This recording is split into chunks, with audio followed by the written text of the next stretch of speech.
We're all fans of teams, but what defines a team? How do we connect to a team's past? Most of us in the US didn't have family members that were here during the Revolution, but we still celebrate the 4th of July.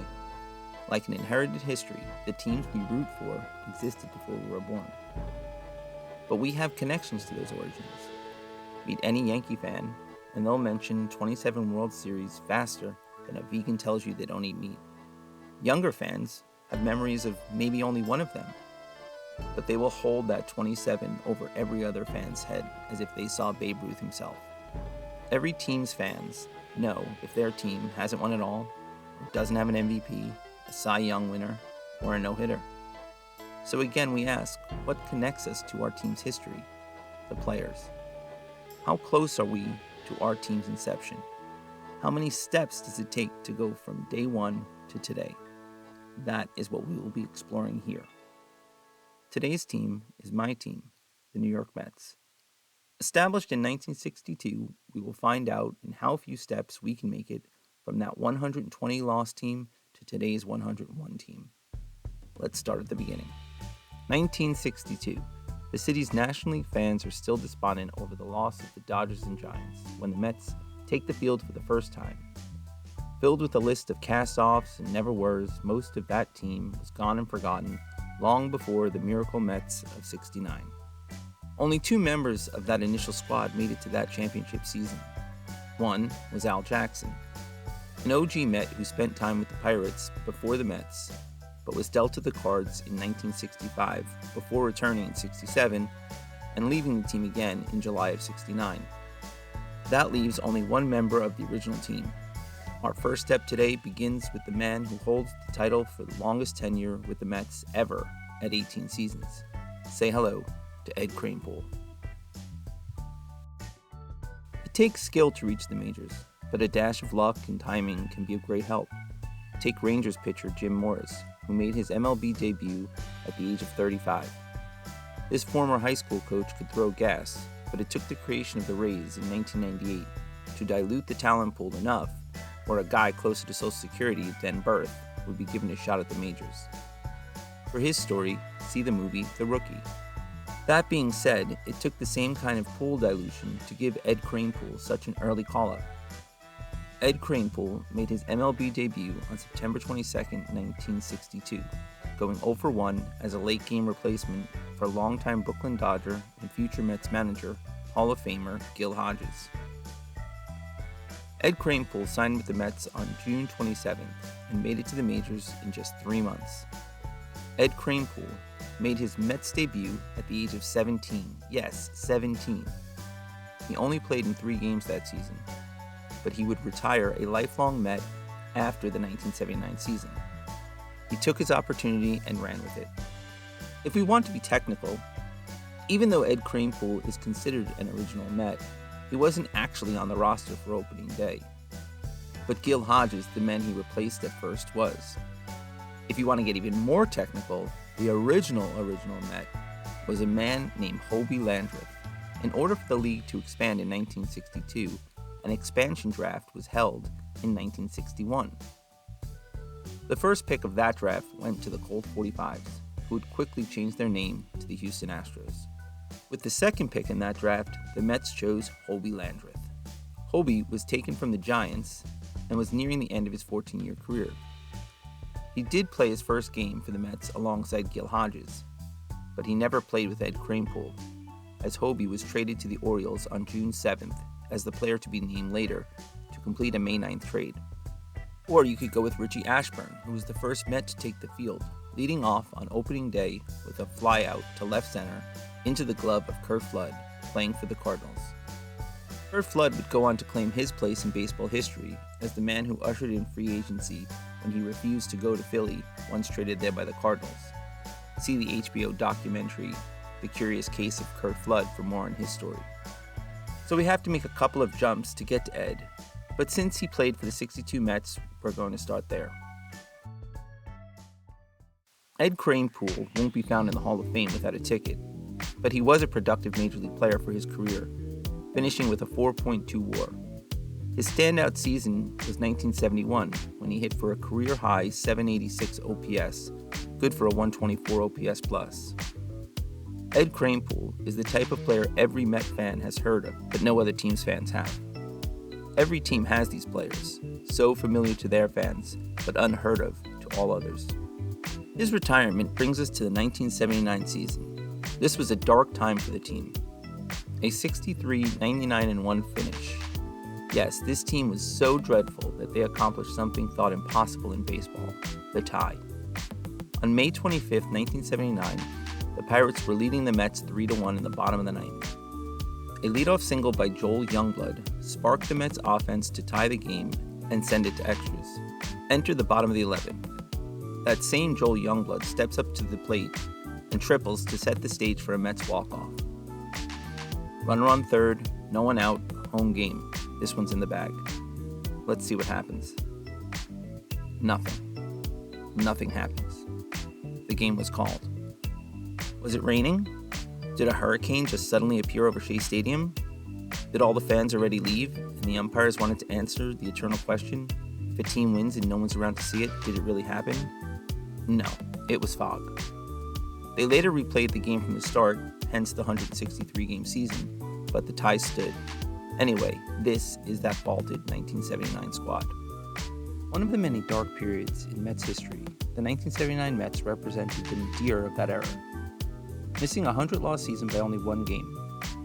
Knowing now that the 86 Mets are just on the horizon, you may see a couple of familiar names on this team that played a role in the 86 World Series championship, but none played continuously from 1979 through 1986. Lee Mazzilli played on both teams, but he was traded to the Texas Rangers in 1982 for a player we'll meet later. Another familiar face is none other than Jesse Orosco. Jesse arrived in New York via a trade with the Twins for Mets legend Jerry Koosman the winter before the 79 season. The Mets were penny pinching and would give him an early call-up before he was quite ready at the age of 22. The Mets soon dropped him back to the minors, and he would not reemerge until 83.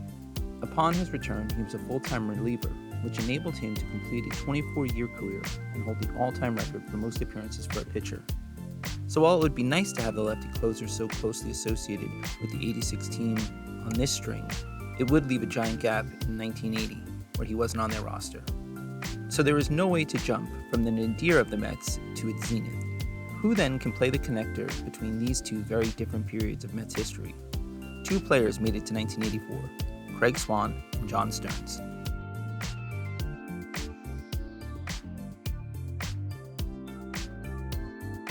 Both players were starters for the 79 team, and both played their entire Mets tenure sandwiched between championship teams.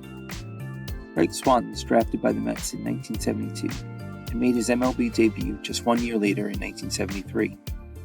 His September call-up status didn't warrant a playoff roster spot, and Swan would never appear in a postseason game.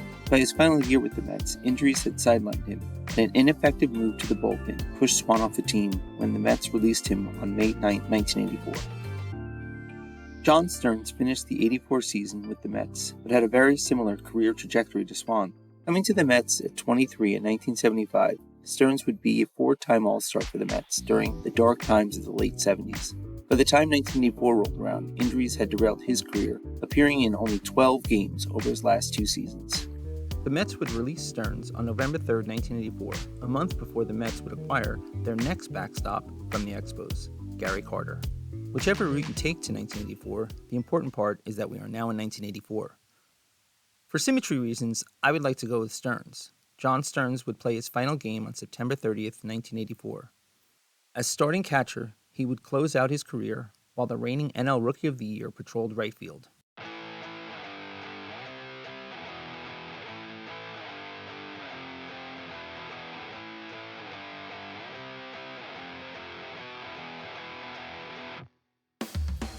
The 84 Mets had reworked their team and had their first winning season in 7 years. The 90-win season was only good enough for second place behind the Cubs, but the 84 roster includes a who's who of the 86 championship team. The exit of Stearns and the entrance of Carter would be the final piece to the rebuilding puzzle. So to go from 1984 to 1990 isn't too difficult, and you can take several routes. Why 1990? Well, that will become clear soon enough. Gooden, Strawberry, and Darling are among the names of players that you could choose to get to the next step. So why Strawberry? Because it's Darryl Strawberry. But you could choose Gooden, though he never actually took the field with John Stearns, or Darling. Yeah, you could definitely choose Darling, as he was a starter for John Stearns' final game. Every Met fan knows who Ron Darling is, even if you never saw him play. Teamed with Keith Hernandez and Gary Cohen, the trio have been broadcasting Met games for over a decade. Ron Darling pitched with the Mets until being traded to the Expos on July 15, 1991. Ron Darling wasn't drafted by the Mets. He was drafted in the first round in 1981 by the Texas Rangers, via a trade for Juan Lee Mazzilli, who had become a bench player after losing playing time to the same Joel Youngblood we just met, and the only man to have 2 hits for 2 teams on the same day. On August 4, 1982, the Mets were playing the Cubs in a day game at Wrigley Field, as all games at Wrigley Field were in that day, until the Mets played the Cubs to unveil the lights for the first time on the north side on August 9, 1988. Youngblood completes a 1-for-2 day, only to find out that he's been traded to the Expos. The Expos were playing in Philadelphia that night. Youngblood would replace Jerry White in the 6th inning of a 5-4 Philly victory, going 1-for-1 and completing the once-ever feat, getting a hit for 2 different teams in 2 different cities on the same day.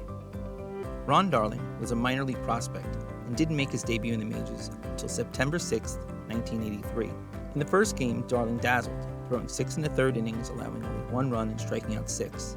The Mets, however, couldn't get any offense going and were shut out in a 2-0 loss. This isn't the last time we'll see a Mets starter make a great debut only to lose in a shutout.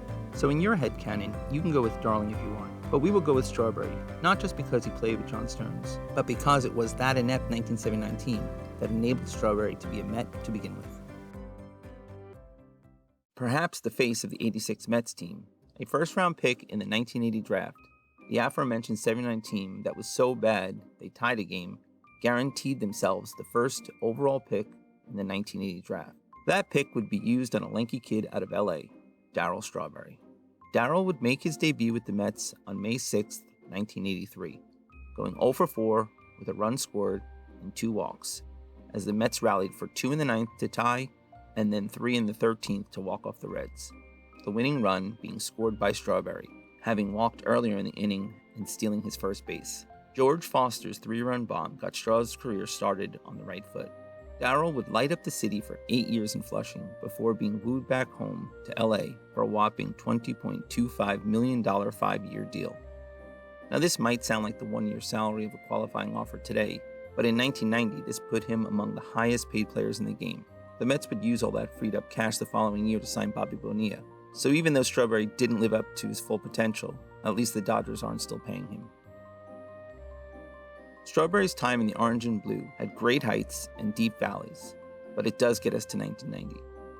The 1990 Mets were still a good team. A 91 season left them in second place 4 games behind the Pirates. The Mets were in an odd rebuild and win now mode. They had a disappointing 89 campaign, winning only 87 games and finishing second to the Cubs 6 games out. This is a year that broke many young Met fans' hearts, as Lenny Dykstra and Roger McDowell would be traded to the Phillies for Juan Samuel. Samuel's career for the Mets could be summed up in his first at-bat.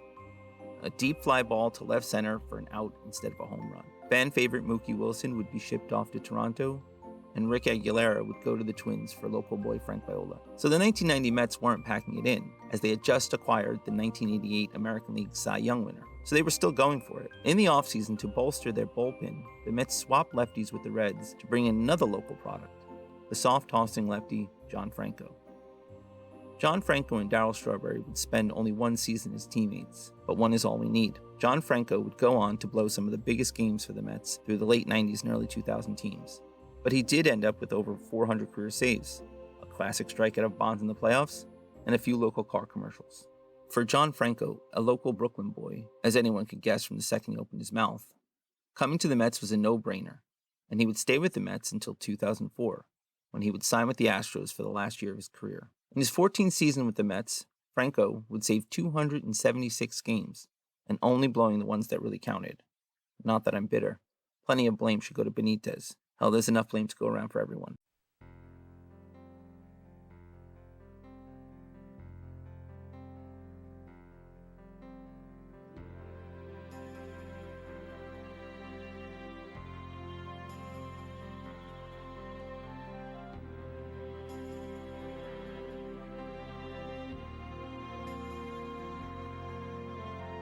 John Franco would play his last game for the Mets on October 3rd, 2004, pitching a third of an inning and surrendering one hit in an 8-1 victory over the Montreal Expos. This was also the final game ever for the Montreal Expos, as they would relocate to Washington the next year. The Expos came into being in the Mets championship season of 1969 with their inaugural game against the Mets at Shea Stadium. 35 years later, they would play their last game in that same stadium. Their franchise opened with a win at Shea and fittingly closed with a loss at Shea. If you want to connect the dots from inception to closure of the Montreal Expos, you can begin and end with the New York Mets. And who was that taking the final at-bat for the Expos organization? None other than Mets legend Engie Chavez, who, like Mike Baxter, would etch his name into Met fans' hearts with one dazzling catch. As one captain would leave the team, a new one would emerge. The Mets were a bad team in 2004, looking to turn things around. Finishing 2003 with only 66 wins, the team's 2000 World Series run was well in the rear view. But hope was coming down the pipeline.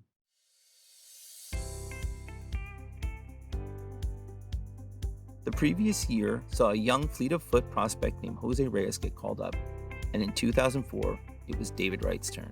Like John Franco, David Wright grew up a Met fan, but not because he was from New York, but because he was from Norfolk, Virginia, where the Mets AAA affiliate had played. Drafted in the first round of the 2001 draft, David was a supplemental pick given to the Mets for the loss of their ace Mike Hampton, who signed with the Rockies after the 2000 season, having been sold on Denver's wonderful public school system and having nothing to do with the 8-year, $121 million contract. David would go on to play his entire career with the Mets, claiming almost all of their offensive records, and would probably have broken them all if not for the spinal stenosis that caused him to miss significant playing time and eventually ending his career a bit earlier than anyone would have liked. David would make his debut on July 21st, 2004, to much hype. He would go on to play 69 games in that first season, including John Franco's final game, in which he went 2 for 3 with a home run and 3 RBIs. David quickly became a perennial all-star and led the team during their 2006 NL East Best 97-win season. What felt like the beginning of something great would not come to pass. David would not see the postseason again until 2015, when our next and final player had joined the team, and David was a mere shadow of his former glory. Playing for 14 seasons, he only had 10 seasons in which he was able to play more than 100 games, and never finished with an OPS plus less than 100, nor a negative WAR, even in years where he was often too injured to play. In his 10-year prime, he was an All-Star 7 times and received MVP votes in 6 seasons. David Wright would play his last 100-plus game season in 2014. On May 12th of that season, an injury to bullpen arm Gonzalez German prompted the call-up of an unheralded prospect. A subsequent injury to starter Dylan Gee left the Mets without a starter for their crosstown matchup versus the Yankees. Enter Jacob deGrom. Making his debut on May 15, 2014, deGrom would allow 1 run through 7 innings while striking out 6 in a 1-0 loss to the Yankees. A preview of things to come for deGrom. He would go on to win Rookie of the Year and consecutive Cy Young awards for the Mets, as he is currently the longest tenured Met and the only member of the team still remaining from their 2015 World Series squad. Now this could all change tomorrow if deGrom leaves, and maybe an update will be needed. To that end, we look back to David Wright's final game on September 29, 2018. On that team, along with Jacob deGrom, who was about to win his first Cy Young Award, was rookie second baseman Jeff McNeil, finishing out his first season with a 1-for-4 day, including a walk in a 1-0 13-inning Mets victory. Jeff would go on to finish 6th in Rookie of the Year voting after hitting .329 with a 129 OPS+. If Jeff McNeil takes the place of deGrom on this list, it may be fitting, as many of the connections on this string saw one player enter just as the previous was leaving. So there it is, 6 degrees from team creation. Meet the Mets, meet the Mets. Step right up and greet the Mets. Bring your kiddies, bring your wife. Guaranteed to have the time of your life, because the Mets are really socking the ball, knocking those home